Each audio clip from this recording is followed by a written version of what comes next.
الحمد لله نحمده ونستعينه ونستغفره ونؤمن به ونتوكل عليه ونعوذ بالله من شرور أنفسنا ومن سيئات أعمالنا من يهده الله فلا مضل له ومن يضلله فلا هادي له ونشهد أن لا إله إلا الله وحده لا شريك له ونشهد أن سيدنا ومولانا محمدا عبده ورسوله أما بعد فأعوذ بالله من الشيطان الرجيم بسم الله الرحمن الرحيم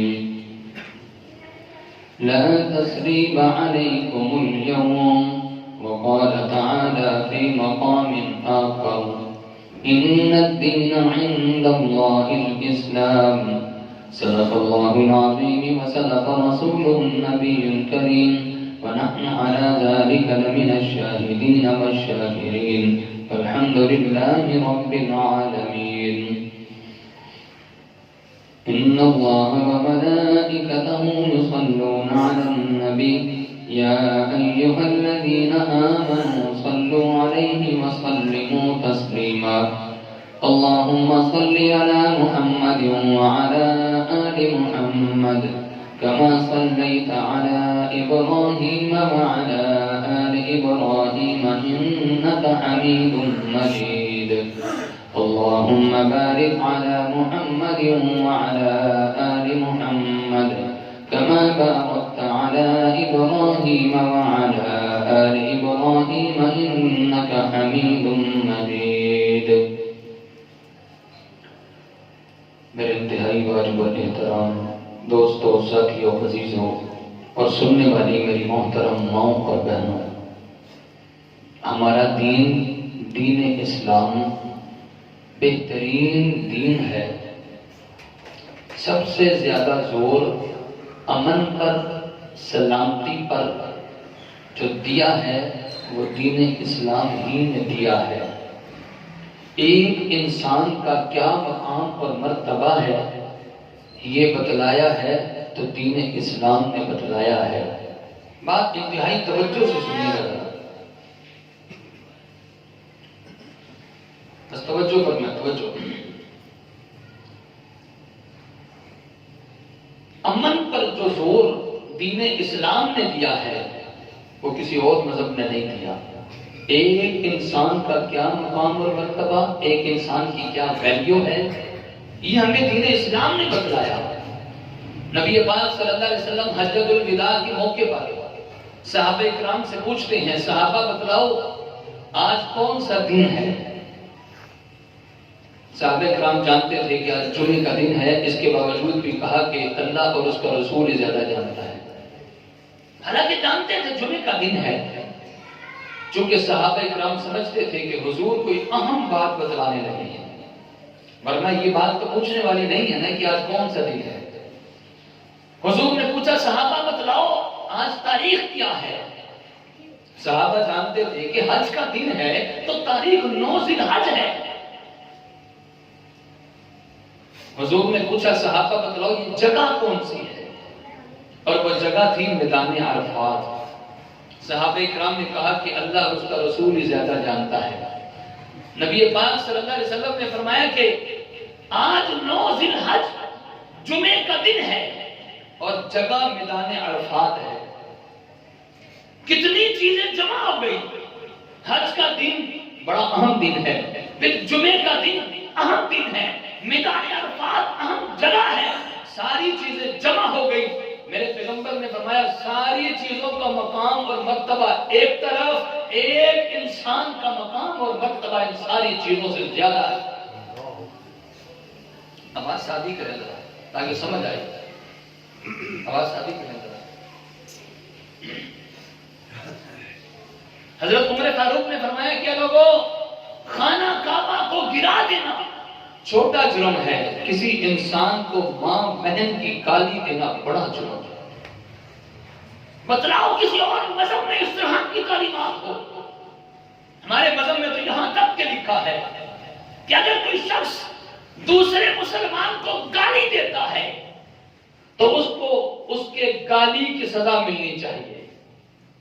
یہ قاضی کی اور جج کی اس کی ذمہ داری بنتی ہے کہ گالی نکالنے والے کو بھی سزا دی جائے. گالی نکالنے والا مسلمان ہو یا گالی نکالنے والا کافر ہو, گالی جس کو نکالی گئی ہے وہ مسلمان ہے یا کافر ہے, گالی دینے والے کو سزا ملنی چاہیے. تو جس مذہب میں گالی نکالنے کی اجازت نہیں ہے اس مذہب میں انسان کو قتل کرنے کی اجازت کیسے ہو سکتی ہے؟ یہ اتنا امن والا مذہب ہے, یہ ایسا سلامتی والا دین ہے. آپ کے علم میں ہے نبی پاک صلی اللہ علیہ وسلم پہلے مکہ میں رہتے تھے. مکہ والوں کی تکلیفوں سے تنگ آ کر ہجرت کر کے اللہ کے حکم سے مدینہ چلے گئے. اور مکہ کی تکلیفیں کس کو نہیں معلوم؟ سب کو معلوم ہے. مکہ والوں نے کیا کیا ظلم نہیں اٹھائے, کیا کیا تکلیفیں نہیں پہنچائی. صحابہ کرام نے بڑی تکلیفیں برداشت کی, ہجرت کر کے مکہ سے مدینہ چلے گئے. 8 سال کے بعد دوبارہ مکہ میں آ رہے ہیں, فاتح بن کر مکہ کو فتح کرنے کے لیے آ رہے ہیں. اور صحابہ کرام کی زبانوں پر جملے تھے کہ آج ہم بدلہ لیں گے, آج بدلے کا دن ہے. حضرت زنیرہ کی آنکھیں نکالی گئی. زنیرہ کو وہ وقت یاد تھا جب اس کی آنکھیں نکالی گئی. ابو فقی کی پھسلیوں کو دبا کے توڑ دیا گیا. ابو فقی کو یاد تھا کہ میری پھسلیاں کیسے توڑی گئی ہیں. حضرت بلال کو تپتی زمین پر, مکہ کی گرمی بہت زیادہ شدت والی, تپتی زمین پہ لٹا دیا گیا. بلال کو بھی یاد تھا مجھے کیا تکلیفیں پہنچائی گئی ہیں. تو صحابہ کی زبان پہ جملے تھے کہ آج بدلے کا دن ہے. میرے پیغمبر نے فرمایا کہ نہیں نہیں, آج بدلے کا دن نہیں ہے, آج معافی کا دن ہے. اسلام ہے کہ نہیں سلامتی والا مذہب؟ اسلام ہے کہ نہیں امن والا مذہب؟ جو امن اسلام نے دیا ہے وہ کسی اور مذہب نے دیا ہی نہیں ہے. کیا امن؟ نبی پاک صلی اللہ علیہ وسلم عمرہ کرنے کے لیے آ رہے ہیں, عمرہ کرنے کے لیے آ رہے ہیں. نبی پاک صلی اللہ علیہ وسلم سن 6 ہجری میں کافروں نے روک دیا, ہم عمرہ کرنے نہیں جانے دیں گے. مکہ سے تھوڑا سا دور فاصلے پر حدیبیہ کے مقام پر صحابہ کرام کو اور حضور کو روکا گیا. صحابہ کرام کی تعداد تھی 1400 یا 1500. روک دیا گیا, عمرہ کرنے نہیں جانے دیا گیا, بس حدیبیہ کے مقام پر روکا گیا. حضور نے فرمایا بھی ہے کہ ہمیں عمرہ کرنے جانے دو. تم دیکھ رہے ہو ہم لڑنے کے لیے نہیں آئے, ہم نے احرام باندھے ہوئے ہیں, جانور ہمارے ساتھ ہیں, اسلحہ ہمارے پاس ہے کوئی نہیں, ہم لڑائی کرنے نہیں آئے, ہم تو خانہ کعبہ کا طواف کرنے آئے ہیں, ہم تو عمرہ کرنے آئے ہیں. لیکن مکہ کے کافروں نے عمرہ نہیں کرنے دیا. بالآخر افواہ مشہور ہو گئی, حضرت عثمان کو شہید کر دیا گیا. نبی پاک صلی اللہ علیہ وسلم نے فرمایا کہ ہمارے سفیر کو, ہمارے قاصد کو, ہمارے ایلچی کو شہید کر دیا گیا. آج ہم عثمان کا بدلہ لیے بغیر نہیں جائیں گے. صحابہ کرام نے پیغمبر کے ہاتھ پہ ہاتھ رکھ کے بیعت کی ہے, اے پیغمبر ہم آپ کے ساتھ ہیں, ہم کافروں سے لڑیں گے. سارا لڑائی کا ماحول بن گیا تھا کہ کافر خود ہی صلح کرنے کے لیے آئے ہیں. اور قرآن کہتا ہے وَإِن جَنَحُوا لِلسَّلْمِ فَاجْنَحْ لَهَا, اگر کافر خود صلح کی طرف مائل ہو جائیں تو تم صلح کر لو. یہ اسلام کا امن والا سبق ہے کہ جب تم سے کوئی صلح کرنے کے لیے آئے, اگرچہ لڑائی کا ماحول بن چکا ہے, افواہ مشہور ہو چکی ہے, عثمان کو شہید کر دیا گیا, میرے اللہ نے فرمایا کہ آپ پیغمبر تب بھی صلح کر لو. یہ ہے امن کا درس. ورنہ اس وقت صحابہ کرام کمزور نہیں تھے. ایک بندہ طاقت والا ہونے کے باوجود معاف کر دے, یہ اس کی کرم نوازی ہوتی ہے. کمزور بندہ کہے نا میں نے معاف کیا ہے, ارے یہ کمال نہیں ہے. طاقت والا بندہ کہے جا میں نے تجھے معاف کیا, میں بدلہ لینا چاہتا لے سکتا تھا, میں انتقام لینا چاہتا لے سکتا تھا, لیکن اس کے باوجود بھی معاف کر دے, یہ اس کی کرم نوازی ہوتی ہے. پیغمبر کے ساتھ 1400 صحابہ کرام موجود تھے, حالانکہ اس سے پہلے غزوہ بدر ہو چکا تھا, کافروں کو شکست ہو چکی تھی, غزوہ احد ہو چکا تھا, غزوہ خندق ہو چکا تھا. اس کے باوجود صحابہ کرام نے اور پیغمبر نے کافروں سے صلح کر لی ہے. یہ اسلام اسلام کا امن ہے۔ اور اسی موقع پر بے شمار شرطیں رکھی گئی، بظاہر وہ شرطیں صحابہ کے خلاف آ رہی تھی، بظاہر وہ شرطیں مسلمانوں کے خلاف تھی، وہ شرائط کیا تھی جو صلح حدیبیہ میں رکھی گئی؟ توجہ ذرا، میں صرف بتلانا یہ چاہ رہا ہوں، اسلام امن والا مذہب ہے، اسلام امن کا سبب دیتا ہے، اسلام امن کا درس دیتا ہے۔ اگر کوئی بندہ اٹھ کر غلط حرکت کرتا ہے، اس کی وجہ سے اسلام کو غلط نہیں کہہ سکتے، بندہ غلط ہو سکتا ہے۔ صلح حدیبیہ کے موقع پر شرط کیا رکھی گئی؟ تم نے اگلے سال عمرہ کرنے کے لیے آنا ہے، اس سال نہیں کرنا۔ حاجی صاحب جو عمرہ کرنے کے لیے جائے، پوری تیاری ہو چکی ہو اور اس کو ایئرپورٹ سے واپسی بھیج دیا جائے، ساروں سے مل ملا کر جا رہا ہے، ایئرپورٹ سے واپسی آتا ہے، بتاؤ اس کی کیفیت دل کی کیا ہوگی؟ اور پھر وہ صحابہ اکرام، ہمارے دل میں تو وہ شاید مکہ کی اتنی محبت بھی نہ ہو جو محبت پیغمبر اور صحابہ اکرام کے دلوں میں تھی، اور ان کو کہاں سے روکا گیا؟ بالکل مکہ کے قریب پہنچ چکے تھے، قریب جا کر واپسی آنا آسان کام نہیں تھا۔ اور پھر وہ واپسی آئے کہ جو لڑنا چاہتے لڑ بھی سکتے تھے، پاور میں تھے، طاقت میں تھے، اس کے باوجود نہیں لڑے۔ یہ صحابہ اور حضور کا امن تھا کہ انہوں نے کافروں پر امن، کافروں کے ساتھ امن والا سلوک کیا، بغیر لڑے واپسی آ رہے ہیں۔ شرط کیا رکھی؟ ایک سال سے پہلے نہیں آنا، اگلے سال آنا ہے۔ دوسری شرط کیا رکھی؟ جب آنا ہے تو تمہارے ہتھیار اوپن نہ ہو، تلواریں نیام کے اندر ہوں، نظر نہ آئیں۔ تیسری شرط یہ رکھی، ہماری طرف سے کوئی بندہ مسلمان ہو کر تمہارے پاس آ جائے، اس کو واپسی کرنا ہے، تمہارا بندہ ہمارے پاس آ جائے، واپسی نہیں کریں گے۔ بظاہر ساری شرطیں مسلمانوں کے خلاف تھی کہ نہیں تھی؟ صحابہ کرام مان نہیں رہے تھے، صحابہ کرام مان نہیں رہے تھے۔ اے اللہ کے نبی صلی اللہ علیہ وسلم، ہم دب کے زندگی گزارے، کیوں گزارے؟ کیا ہمارا دین سچا نہیں ہے؟ کیا ہمارا مذہب سچا نہیں ہے؟ ہم نہیں ماننے کی یہ شرطیں۔ حضور کا آرڈر تھا، حضور کا حکم تھا، نہیں چپ کر کے مان لو۔ اب حضور کے آگے تو صحابہ کرام نہیں بول سکتے تھے، چپ کر کے تسلیم کر لیا گیا۔ اتنے میں ایک صحابی حضرت ابو جندل زنجیروں میں جکڑے ہوئے آئے، دوڑ کر کافروں کے پاس سے مسلمانوں کے پاس آگے ایمان قبول کر لیا، صحابی بن گئے۔ سارے صحابہ نے اس کی حالت دیکھی، زنجیروں میں جکڑے ہوئے ہیں، خونم خون ہوئے پڑے ہیں، لہذا اس کو تو پناہ دینی چاہیے، مسلمان ہو گیا ہے۔ کافر فوراً آگے، ہم نے کہا نہیں تھا ہمارا بندہ تمہارے پاس آ جائے تو ہمارے حوالے واپس کرو، لہذا بندہ واپس کرو۔ حضور نے فرمایا کہ ابھی لکھا تو نہیں کیا۔ کافر کہنے لگے زبان سے بات تو ہو چکی ہے نا، نہیں بھی لکھا گیا، زبان کی بات تو ہو چکی ہے۔ پیغمبر نے تب بھی واپس کر دیا، یہ پیغمبر کا امن ہے۔ مسجد کے اندر ایک کافر نے آ کر پخانہ کر دیا، پیشاب کر دیا، صحابہ کرام دیکھ رہے ہیں۔ حضرت عمر فاروق کھڑے ہوئے اور کہنے لگے اللہ کے نبی صلی اللہ علیہ وسلم آرڈر کرو، گردن اتار دو۔ پیغمبر نے فرمایا نہیں، جو کر رہا ہے کرنے دو۔ جب کر لیا، پیغمبر نے بلا کر کہا ارے یہ اللہ کا گھر ہے، اللہ کا گھر عبادت کے لیے ہوتا ہے، اس کو گندا نہیں کرتے پیشاب پخانے کے ذریعے سے، اللہ کے گھر کو صاف ستھرا رکھا جاتا ہے، سمجھا کر بھیج دیا۔ یہ پیغمبر کا امن ہے۔ پیغمبر ایک موقع پر درخت کے نیچے آرام کر رہے ہیں، اکیلے ہیں، تنہا ہیں، تلوار لٹکی ہوئی ہے ٹہنی پر۔ کافر آیا، تلوار کو ہاتھ میں لے کر پیغمبر کے سر پہ کھڑا ہو گیا اور کہنے لگا کہ اے محمد بتاؤ تمہیں مجھ سے کون بچائے گا؟ پیغمبر کی زبان سے نکلا اللہ کا نکلنا تھا کہ اس کے ہاتھ سے تلوار نیچے گری۔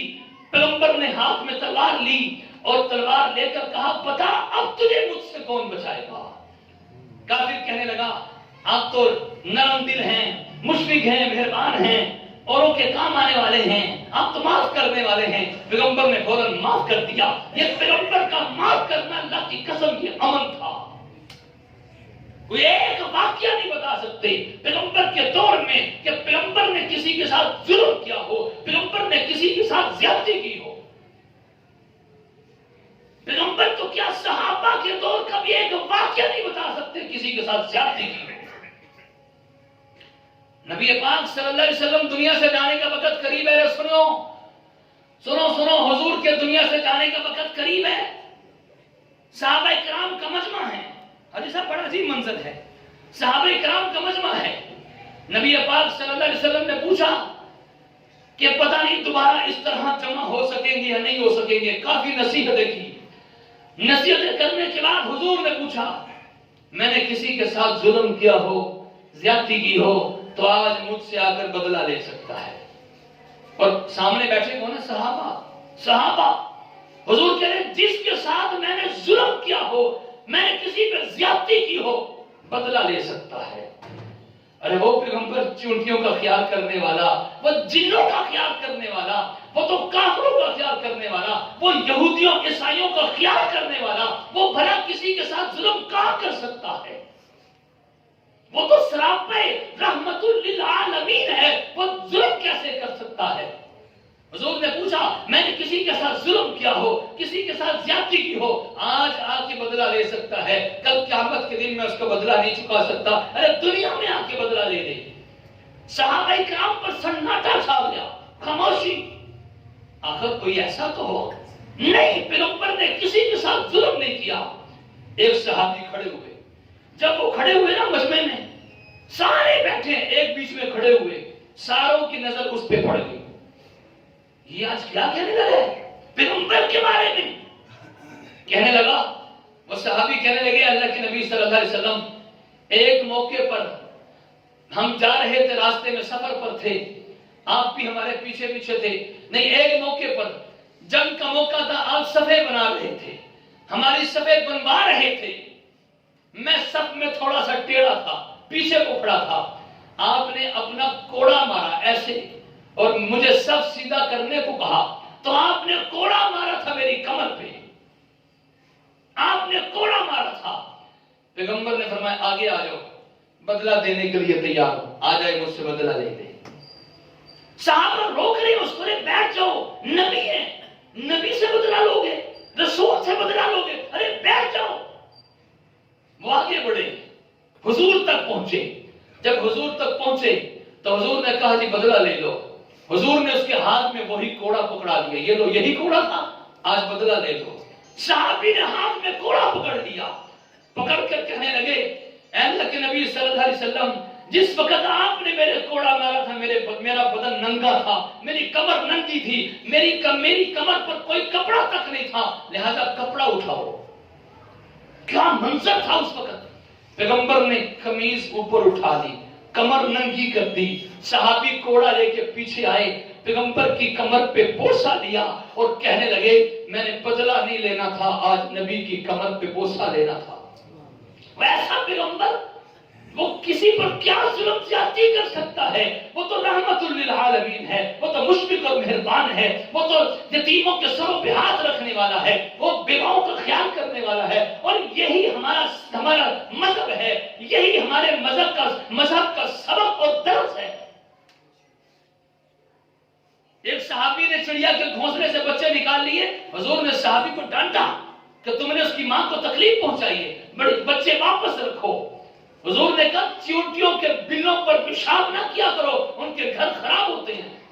حضور نے کہا ہڈیوں سے استنجا نہ کیا کرو، یہ جنوں کی خوراک ہوتی ہے. اچھا، جنگ کے موقع پر بعض مرتبہ جب بندہ جنگ لڑ رہا ہوتا ہے، اس موقع پر نہیں پتا چلتا کیا ہو رہا ہے. اس موقع پر تو بڑے بڑے رگڑے میں آ جاتے ہیں، اور جب لڑائی ہو رہی ہے پھر نہیں پتا چلتا، اپنوں کو بھی تھپڑ لگ رہے ہیں، اوروں کو بھی لگ رہے ہیں. ایسا ہوتا ہے کہ نہیں ہوتا؟ میرے پیغمبر نے فرمایا جنگ کے موقع پر بھی تم نے کافروں کی عورتوں کو نہیں مارنا، تم نے ان کے بچوں کو نہیں مارنا، تم نے ان کے بوڑھوں کو نہیں مارنا، تم نے ان کے مریضوں کو نہیں مارنا. کافروں کے جوان بھی جو سرنڈر کر دیں، ہتھیار رکھ دیں کہ ہم نہیں لڑتے، تم نے ان کو بھی نہیں مارنا. تم نے کافروں کی کھیتیوں کو آگ نہیں لگانی، تم نے ان کے گھروں کو برباد نہیں کرنا. ارے کیسا مذہب ہے جو جنگ کی حالت میں بھی امن کا سبق دے رہا.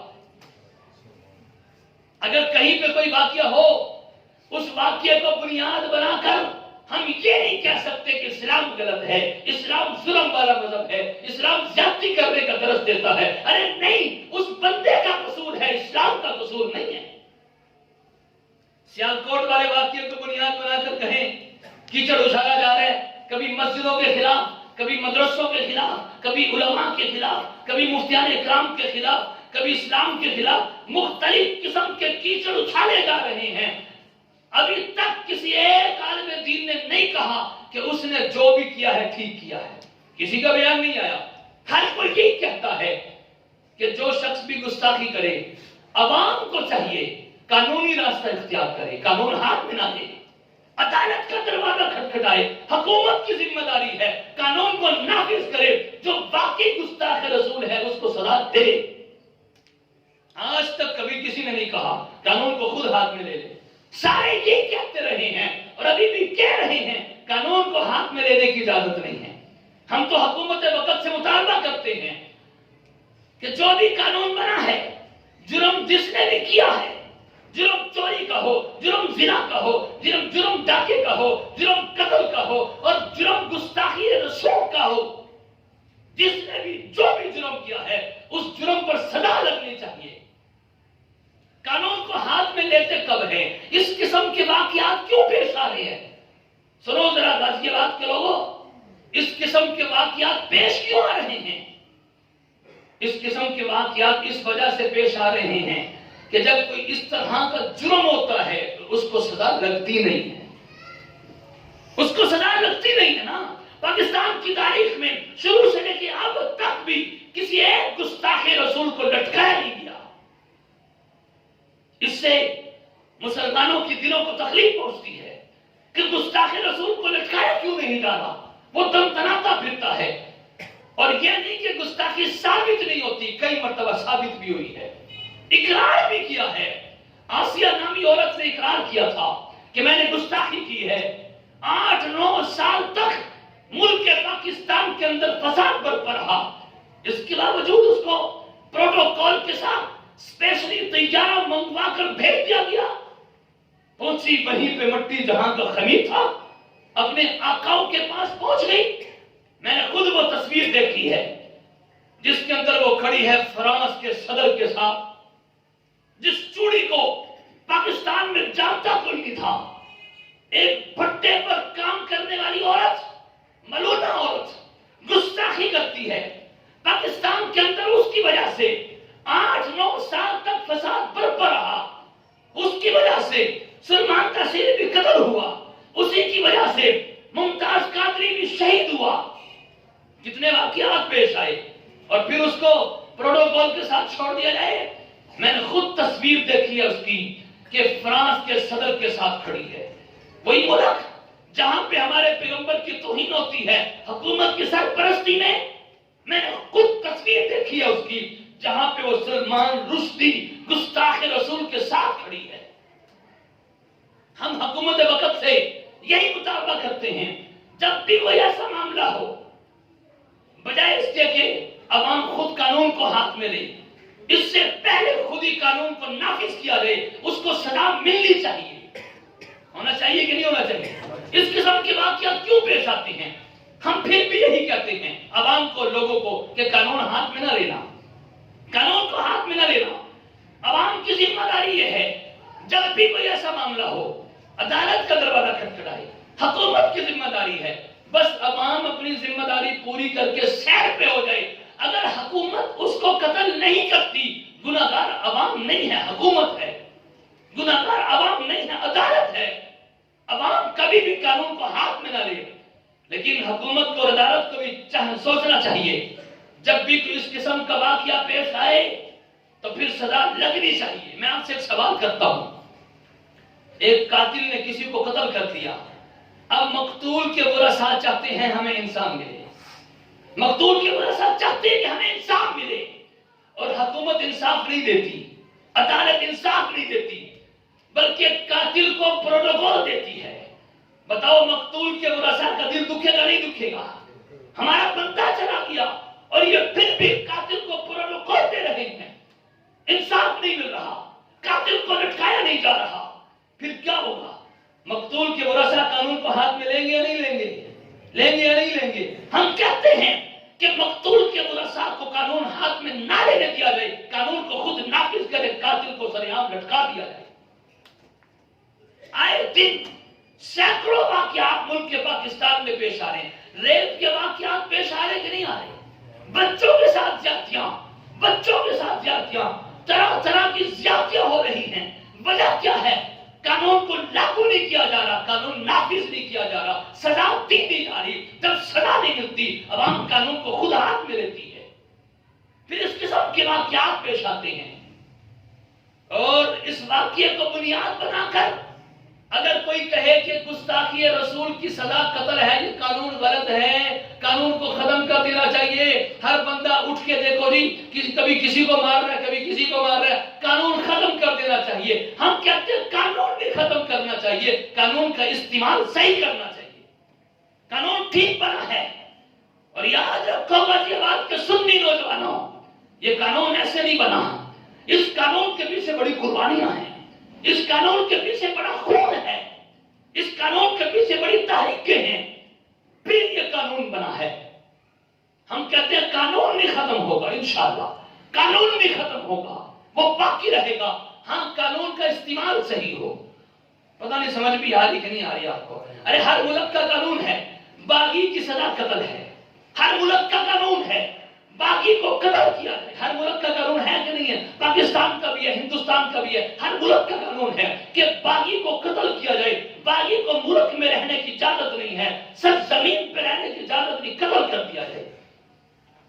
اب اگر حکومت باغی کو قتل نہ کرے، ایک بندہ اٹھ کے باغی بن جاتا ہے، بغاوت کرتا ہے، حکومت قتل نہیں کرتی، بندے اٹھ کے مار دیتے ہیں باغی کو، دوسرا باغی اٹھتا ہے، حکومت قتل نہیں کرتی، بندے اٹھ کے مار دیتے ہیں باغی کو، تیسرا بندہ اٹھتا ہے، حکومت باغی کو قتل نہیں کرتی، دوسرے بندے اٹھ کے مار دیتے ہیں باغی کو۔ اب بتاؤ قانون ختم کرنا چاہیے یا حکومت کو چاہیے کہ باغی کو خود قتل کرے؟ اگر قانون ختم کرتے تو ملک کا ہر بندہ باغی بنے گا نہیں بنے گا؟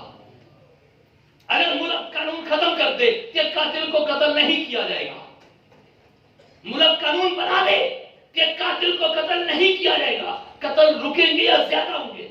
ارے زیادہ ہوں گے نا۔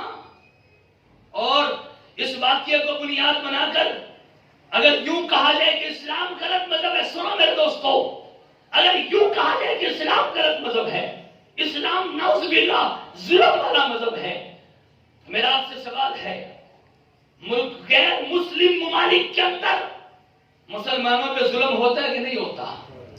ہوتا ہے کہ نہیں ہوتا؟